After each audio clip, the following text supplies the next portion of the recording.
Salut à tous, allez on se retrouve après ce long moment d'absence pour une vidéo déballage. Ça sera une vidéo déballage du Visio 816 Battle Shark qui me vient de chez Gearbest. Donc sans plus attendre on va commencer. Donc il arrive dans cette boîte comme ça, donc avec un modèle Visio qu'on connaît déjà, qu'on a déjà vu. Qu'est-ce qu'on trouve? Batterie longue, en fait il existe en deux versions de batterie. Il existe avec une version en 1800 mAh et une en 2200 mAh, ça change un petit peu le temps de vol. Qu'est-ce qu'il a d'autre? Sur le côté de la boîte, on va avoir tout ce qu'il fait. Donc voilà, mise au point, maintien de la position. Optical, caméra pour le positionnement, deux caméras, ça on va le voir après, connexion par Wi-Fi, headless mode, la touche, et j'ai pas la mise au point, ouais, la touche pour le retour, caméra HD, alors il fait apparemment du tracking, il fait aussi de la gesture move, du contrôle par la gesture, USB charging, automatique beauté, il améliore les photos.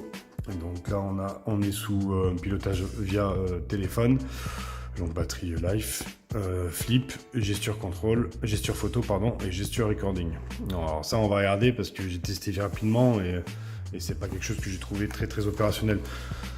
Voilà, on a fait le tour de la boîte je crois, dessous il n'y a rien, derrière il y a la couleur je crois il me semble, voilà, il est en gris pour moi. Allez on va le sortir sans plus attendre. Voilà, il arrive comme ceci. Je vais essayer de baisser un peu la caméra. Donc, dans une boîte en plastique préformée. Donc, on a le drone, un Visio, hein, même standard, avec la petite barre de devant qui s'allume en blanc. On regardera après. La radio typique, celle de Visio, hein, qu'on connaît tous. Donc, on l'ouvre en bas, on déplie, on peut y mettre le téléphone.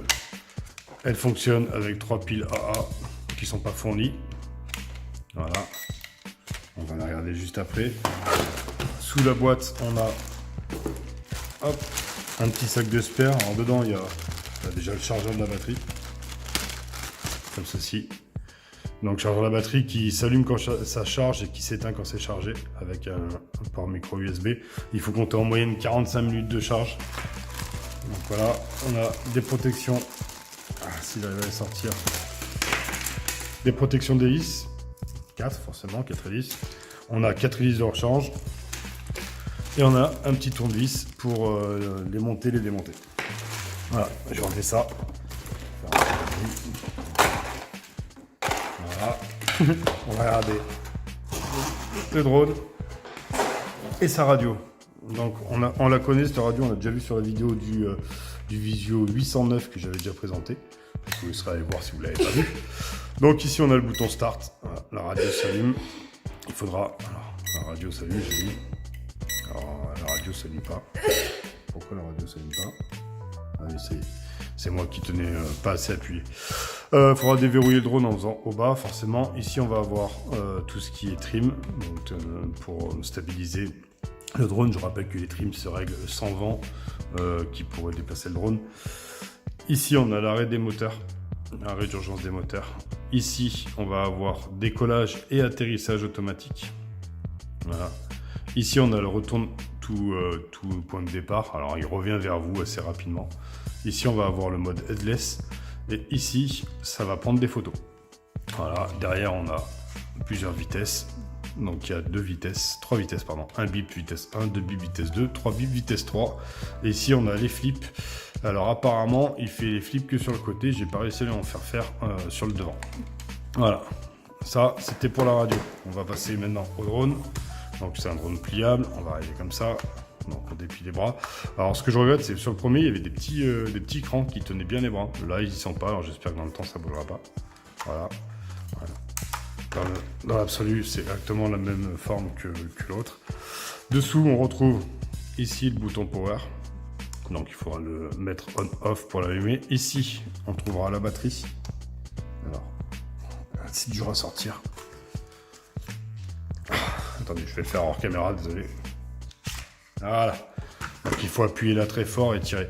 Donc, comme je disais tout à l'heure, batterie 1800 mAh en 3 volts 885, 3 volts 85. Bon, c'est de l'hypo, hein, visuo. Quand vous recevez le drone, la lipo est déjà insérée dans le drone. Par contre, si vous avez tourné le bouton on, il s'allume pas. En fait, sur la connectique ici, il y a un petit plastique qu'il faut venir enlever. Hop, donc elle s'insère comme ceci, l'arrondi en bas, tac, et on pousse à fond. Ici, on retrouve donc les deux caméras. Celle de devant, c'est une caméra 2 millions de pixels non inclinable. Alors, ce qui est dommage, c'est que eux l'ont, alors on va pas bien le voir, l'ont légèrement incliné, vous voyez, par rapport à l'horizontale. Si je mets comme ça on voit pas très bien. Ils l'ont légèrement incliné, ça fait que du coup, en permanence, elle vise pas l'horizon, elle vise un petit peu plus bas. Ce qui fait que quand vous avancez avec le drone, elle vise encore plus bas. C'est dommage, j'aurais fallu au contraire la relever un petit peu. D'ailleurs, quand vous utilisez le mode photo et le mode gesture, en fait, vous devez vous retrouver avec un drone qui va être légèrement plus haut que vous, style 1,50 m, 2 mètres plus haut que vous pour réussir à vous cadrer. Dessous ici, on a une caméra 0,3 millions de pixels qui sert au positionnement.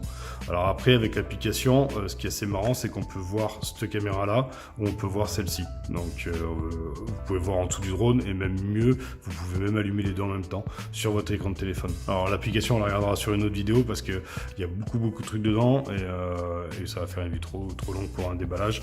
Donc je ferai une vidéo rapide juste pour l'application qui s'appelle Visual. Je vous le mettrai en description. Je vous mettrai le lien de l'appli.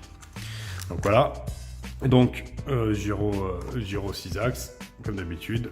Il me semble qu'on a fait le tour, 4 hélices. Enfin, alors, toujours on allume la radio en premier. Hop, du large autour. Après on allume le drone. Au bas pour déverrouiller la radio. Et comme ceci pour calibrer le drone. Alors il faut attendre un petit peu qu'il réagisse. J'ai dit comme ceci.